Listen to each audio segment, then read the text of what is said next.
The afternoon sun, usually a warm comfort on DeAndre's skin, felt oppressive that day, pressing down like a physical weight. He walked slowly, mind drifting through the day's simple errands, groceries bought, a library book returned. His neighborhood was quiet, familiar, the kind of place where faces were known and nods exchanged. He wore a faded band t-shirt and worn jeans, comfortable, unremarkable. Nothing about him screamed threat. Nothing invited scrutiny. He was just a man walking home. Then the squad car appeared, seemingly from nowhere, pulling sharply to the curb just ahead of him. The officer who emerged was young, eager, a little too quick in his movements. He had a rigid posture, a hand resting on his belt near his sidearm. His eyes scanned DeAndre with an intensity that felt disproportionately hostile. "Hey, you there! Stop!"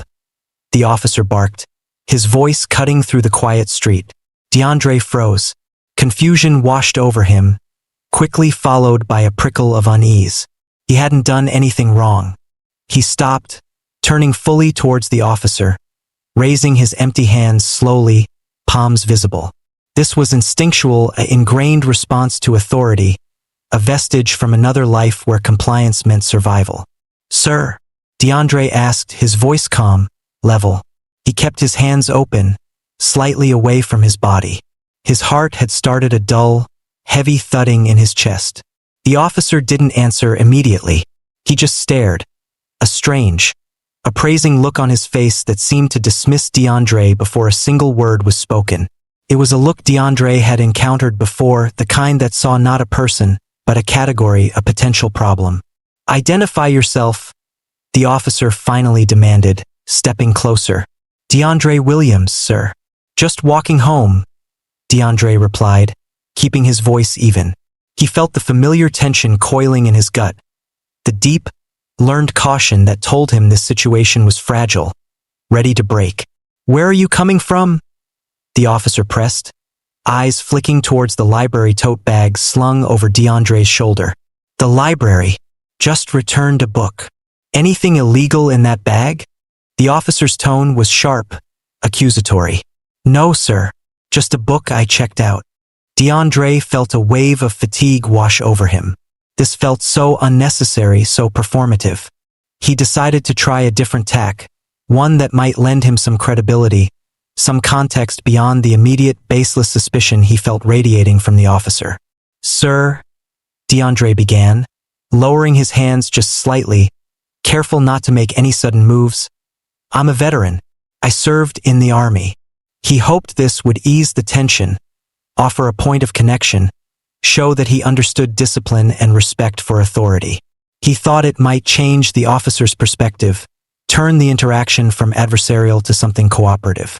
What happened next was swift, shocking, and utterly devoid of the understanding DeAndre had hoped for. The officer's face twisted into something ugly, a smirk that held not humor, but disdain. He took another step forward, his hand moving decisively towards the taser on his belt. "That don't mean nothing here," the officer sneered, his voice dripping with contempt. Before DeAndre could process the words, before he could even react, a searing jolt ripped through his body. His muscles seized, locking him rigid. The world dissolved into a chaotic burst of pain and static. He crumpled to the ground, the library bag falling beside him, the borrowed book slipping out onto the pavement. The officer stood over him, baton now in hand, chest heaving slightly. The officer's radio crackled to life. "Subject is resisting," he stated, his voice tight, adrenaline high. "Had to deploy." DeAndre lay there, gasping for air, the residual current making his limbs twitch uncontrollably. Resisting? He had his hands up. He told him he was a veteran. He felt a profound sense of betrayal, not just by the officer, but by the uniform, the system it represented, the respect he had been taught to afford it. He had tried to de-escalate, to connect, to show his good faith and his background of service. And he had been met with mockery and violence. He was handcuffed roughly, pulled to his feet, still unsteady, the world spinning slightly. Passers-by had stopped, watching from a distance, faces a mixture of curiosity and fear. Some averted their eyes. None intervened. At the precinct, the narrative was already being written. The officer, whose name DeAndre learned was Miller, filled out his report. DeAndre had been acting suspiciously, refusing to comply, making furtive movements, and had lunged towards him, necessitating the use of force. DeAndre's protestations, his explanation of having his hands up, of identifying himself as a veteran, were dismissed as the lies of a criminal. DeAndre felt a cold despair settle over him. It was his word against the officer's report, against the uniform, against the assumption of authority and truth that came with it. He knew how these things usually went. The officer's account would be accepted, corroborated by the simple fact that force had been used. His own truth would be buried under bureaucracy and prejudice. He sat in the holding cell, the stale air thick with the smell of disinfectant and desperation. His body ached from the tossing, his head pounded. But the deeper pain was the sting of injustice, the feeling of being utterly powerless, stripped of his dignity, his service, his identity, by a man who saw him as less than nothing. He was eventually assigned a public defender, a weary-looking woman named Mr. Harrison who listened patiently as DeAndre recounted the events, emphasizing his compliance, his raised hands, his statement about being a veteran, and the officer's chilling response. Mr. Harrison nodded, taking notes, her expression guarded but not entirely disbelieving. "He says you lunged," Mr. Harrison stated, flipping through the initial report she had received. "I had my hands up, Mr. Harrison. I told him I was a veteran." He laughed, said it didn't mean nothing. "Then he tossed me," DeAndre said, his voice raspy, the memory bringing back a flicker of the electric shock. Mr. Harrison paused, tapping her pen against the file. "Okay." The report also states Officer Miller had his body camera activated. DeAndre looked up, a flicker of hope, small and fragile, igniting in his chest. A body camera. Proof. Something beyond his word, beyond the officer's carefully constructed lie. "Can we see the footage?" DeAndre asked, leaning forward. "We'll request it immediately," Mr. Harrison confirmed, though her tone was cautious. "It can take time, and sometimes footage isn't what we hope it is." The waiting began. Weeks stretched into months. DeAndre was out on bail, but the charge resisting arrest hung over him, a constant shadow, impacting his ability to work, his peace of mind. The memory of the officer's face, the sneer, the words, played on repeat in his mind. That don't mean nothing here. His service, his sacrifice, dismissed with a wave of an arrogant hand. It fueled a quiet, simmering anger, but also a renewed determination. He had served his country, faced down real threats. He wouldn't back down from this petty tyranny. Finally, the court date arrived. DeAndre sat beside Mr. Harrison, acutely aware of the eyes on him, the prosecutor, the judge, the few people in the public gallery. Officer Miller was there too, sitting with the prosecution team, looking confident, almost smug. He avoided DeAndre's gaze. Mr. Harrison began her defense, laying out DeAndre's account of the events, painting a picture of a compliant citizen subjected to unnecessary force. The prosecutor countered, reading from Officer Miller's report, emphasizing the alleged lunge, the danger the officer supposedly faced. Then came the moment Mr. Harrison had been building towards. "Your Honor," she stated, her voice clear and steady, addressing the judge. "The defense requests that the body camera footage from Officer Miller's camera, activated at the time of the incident on date of incident, be played for the court." The prosecutor objected, calling it redundant given the officer's sworn statement. Officer Miller shifted in his seat, his confident posture wavering slightly. The judge, a woman with kind but weary eyes who had presided over countless similar cases, considered for a moment. "Mr. Harrison, you believe this footage offers information not present in the report?" "We believe it offers the truth, Your Honor. A truth that starkly contradicts the officer's account." The judge nodded. Objection overruled. "Play the footage." A hush fell over the courtroom. A technician began setting up the equipment. The small screen on the evidence cart seemed to glow with impending revelation. DeAndre's heart hammered against his ribs. This was it. The moment of truth. The screen flickered on, showing the familiar street scene from the officer's perspective. The shaky, slightly distorted view of a body camera. DeAndre's figure came into view, walking, then stopping, raising his hands. The audio quality was surprisingly clear. The officer's voice, sharp and demanding, filled the courtroom. "Hey, you there. Stop." DeAndre's calm reply, "Sir." The questioning continued, just as DeAndre had described. Then came the crucial exchange. The officer's stance stiffened slightly on screen. DeAndre's voice, clear and steady, "Sir, I'm a veteran. I served in the Army." A collective intake of breath filled the room.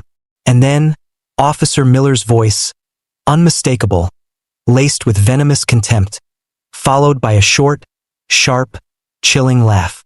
"That don't mean nothing here." On the screen, DeAndre flinched slightly, his hands still raised, nowhere near lunging. Then the screen blurred as the taser deployed, the officer's grunt audible, followed by the sound of the taser's crackle and DeAndre's pained gasp as he fell out of view of the camera. Silence hung heavy for a beat after the footage ended. Then, the courtroom erupted. Gasps turned into murmurs, murmurs into outraged whispers that quickly grew in volume. People in the public gallery leaned forward, pointing towards Officer Miller, who sat frozen, his face pale, eyes wide with disbelief and dawning horror.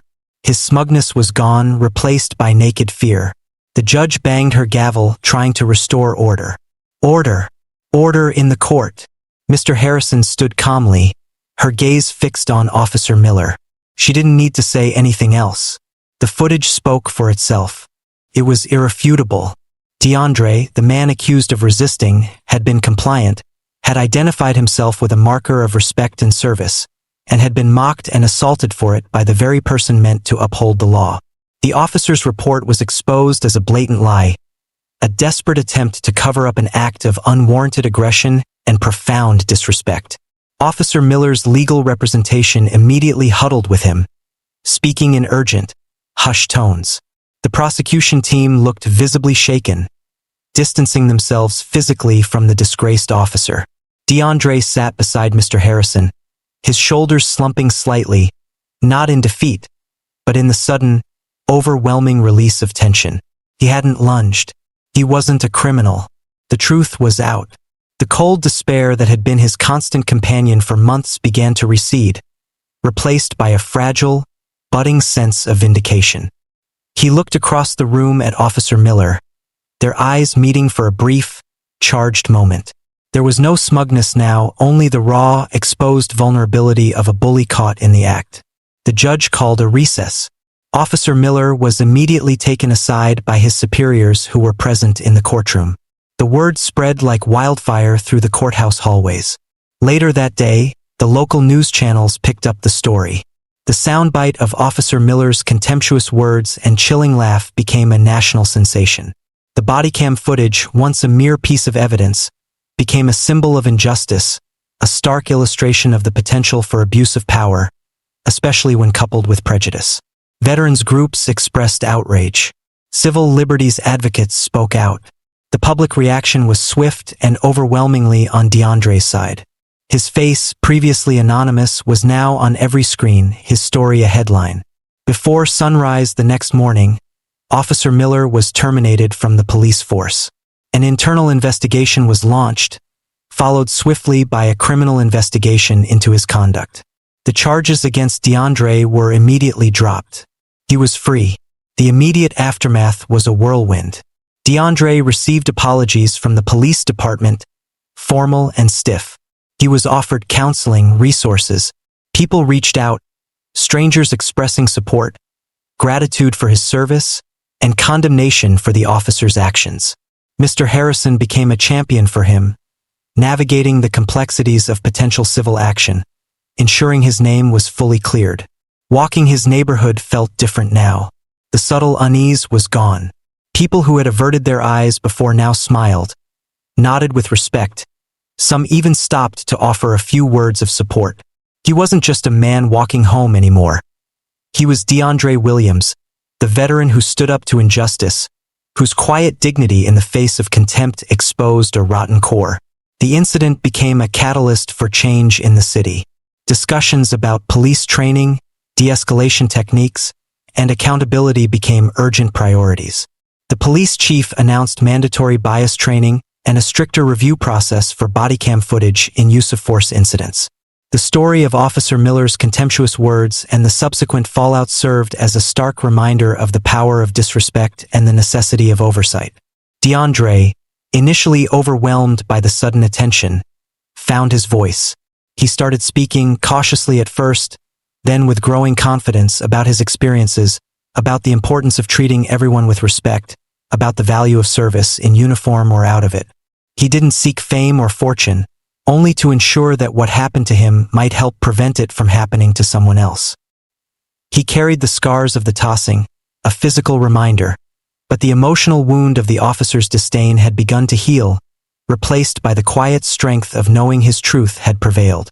His hidden potential, not for combat or physical prowess, but for resilience, for quiet resistance, for standing firm in his truth, had been revealed not on a battlefield, but on a quiet street corner, amplified by a tiny camera. He had been underestimated, dismissed, treated with utter contempt by someone who wielded authority without accountability. But in the end, it was his own quiet strength, his simple statement of fact, and the undeniable evidence of the recording that stripped the officer of his power and restored DeAndre's dignity. The world often judges based on appearances, on snap judgments, on ingrained biases. It's easy to dismiss someone who doesn't fit a preconceived notion of who or what they should be. It's easy for those in positions of power to forget the humanity of those they interact with, to let arrogance and prejudice cloud their judgment. But what happened next is a powerful reminder that truth, when it finally comes to light, is a force stronger than any lie, more powerful than any badge misused. It's a testament to the quiet strength found in unexpected places, the resilience that blooms under pressure, and the fact that every person, regardless of how they look or what they wear, carries a story, a history, a dignity that demands respect. And sometimes, it just takes one chilling moment, one arrogant laugh captured on camera, to reveal not just the injustice inflicted, but the profound, undeniable worth of the person who suffered it. Justice, though sometimes slow and circuitous in its path, has a way of finding the light. It requires courage, the courage of the person wronged to stand in their truth, the courage of advocates to pursue that truth, and the courage of systems to confront their own failings. So, what does this story teach us? It teaches us that the words we speak, especially from positions of authority, carry immense weight. It teaches us that judging others based on appearance or assumption is a dangerous path. It teaches us the critical importance of accountability and transparency, tools like body cameras serving not just to protect officers, but to protect citizens and the integrity of the system itself. And perhaps most importantly, it teaches us that resilience isn't about never falling, but about rising again, about holding on to your truth even when others try to bury it. It teaches us that true worth is inherent, not granted or taken away by the opinions or actions of others. Remember DeAndre Williams. Remember his quiet dignity, his service dismissed with a laugh. Remember how the truth, in the form of undeniable footage, turned the tables completely. His story is a call to see the person behind the uniform, the assumptions, the judgments. It's a call to speak up against injustice, to value service in all its forms, and to never underestimate the power of simple, unvarnished truth. Because sometimes, the most powerful forces for change are found not in grand gestures, but in the quiet resilience of an ordinary man, unjustly wronged, who simply stood in his truth and let the world see what happened next.